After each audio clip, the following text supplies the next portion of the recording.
أول الكلمات في اختتام فعالياتنا هذه هي للأستاذ وليد الزبيدي المحترم رئيس الملتقى، يتفضل.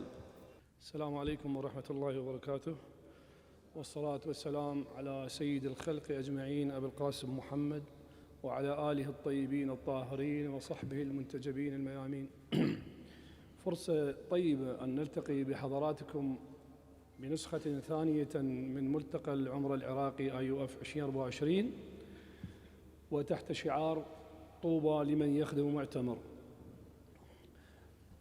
الدكتور جمال البدري المحترم وكيل رئيس الهيئة العليا للحج والعمرة، سيادة المستشار عمر حسن علوي مستشار دولة رئيس الوزراء لشؤون السياحة، السادة المدراء العامون في الهيئة العليا للحج والعمرة المحترمون، ضيوف الشرف المحترمون، شركاتنا ضيوفنا مدراء الشركات والفنادق من المملكة العربية السعودية المحترمون، شركاتنا العراقية شركات الحج والعمرة المحترمون، السلام عليكم ورحمة الله وبركاته.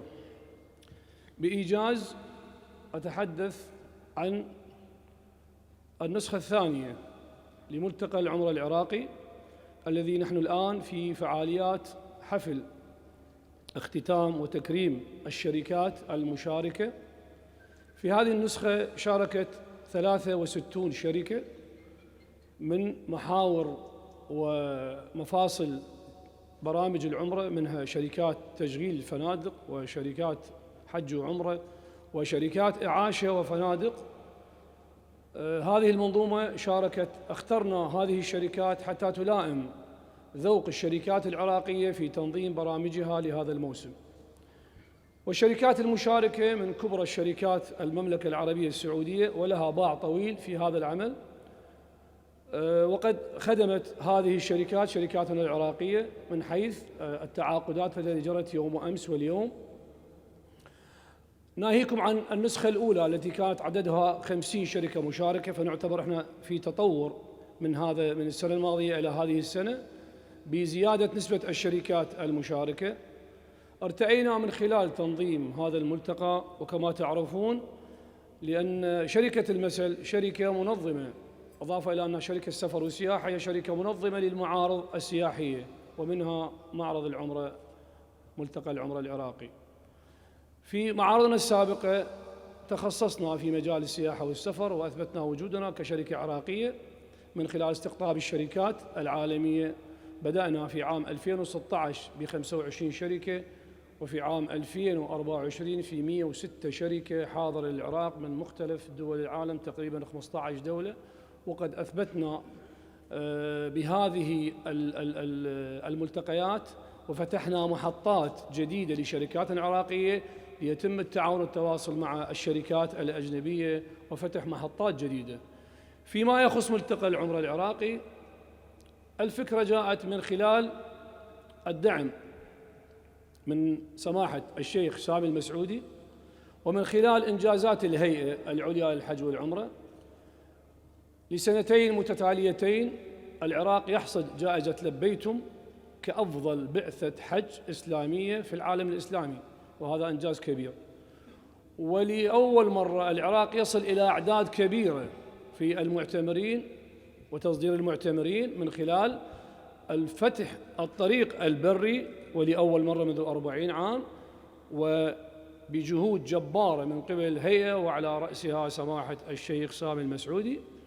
هذا جعل الأعداد تكون متزايدة، وحسب التصريحات اللي نعرفها قرابة 700 ألف معتمر للموسم الماضي، وهذا إنجاز كبير. والطموح لما بعد 1,000,000 معتمر إلى المملكة العربية السعودية. طبعا من خلال هذه المعلومات يجب أن نحتاج شركات عراقية رديفة لشركات سعودية، بالتالي حتى نحقق نجاح أكبر ونصدر أعداد أكثر يجب أن يكون تعاقدات مع معظم شركات العراق وعدد كبير من الفنادق والشركات في المملكة العربية السعودية، حتى يتم تنافس على البرامج بصورة جيدة وتنافس على الأسعار بصورة جيدة، وبالتالي يكون في خدمة المعتمر العراقي. جهود الهيئة التي رأيناها خلال السنوات الماضية جعلتنا نخوض هذه التجربة، ولله الحمد نجحنا في السنة الأولى وفي هذه السنة وبدعم كبير من الأخوة في الهيئة العليا للحج والعمرة، وعلى رأسهم سماحة الشيخ أقدم له الشكر الجزيل. ولله الحمد كما ترون من خلال التنظيم ومن خلال حضور الشخصيات المهمة في يوم الافتتاح يوم أمس، وحضور الشركات العراقية وتفاعل الشركات العراقية في هذا الحدث المهم. وحسب رأي الأخوان الذين شاركوا في السنة الماضية، كان معرض العراق هو المعرض الأول تنظيماً على المعارض الثمانية اللي موجودة في دول العالم. وإن شاء الله ننتظر رأيكم في هذه السنة، ما هو تقييمكم لهذا المعرض من خلال باقي المعارض التي أقيمت، وباعتبار المعرض الأخير معرضنا في العراق. لا أريد أطيل عليكم، أحب أن أقدم الشكر الجزيل مرة ثانية إلى الهيئة العليا للحج والعمرة وعلى رأسها سماحة الشيخ سامي المسعودي. كذلك أحب أقدم شكري وامتناني إلى اللجنة الساندة في الهيئة العليا للحج والعمرة لتعاونهم المستمر طيلة الأيام الماضية. وهنا أحب أن أشكر شكر خاص إلى السادة أو الشركات الرعاة، مجموعة الأيام الفندقية الراعي الماسي، وشركة أبو الجود لتشغيل فنادق مجموعة الحياة الراعي الذهبي، وشركة الرفاع العمرانية الراعي الفضي، كذلك الراعي الإعلامي قناة الأولى الفضائية. أحب أن أشكر شكر جزيل الشركات السعودية التي شاركت وحضرت بغداد، ونعتبر هذا بغداد بيتكم وموطنكم الثاني، ونتمنى عليكم الحضور في السنوات القادمة. أنتم وعدتونا بالسنة الماضية ووفيتوا وعدكم وإجيتوا للسنة الثانية، وإن شاء الله يتكرر في كل عام وفي كل سنة.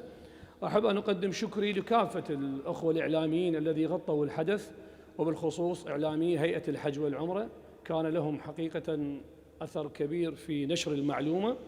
أشكر شكر جزيل إدارة معرض بغداد الدولي لتعاونه معنا لإنجاح هذه النسخة. أشكر إدارة فندق المنصور ميليا كذلك لتعاونه معنا.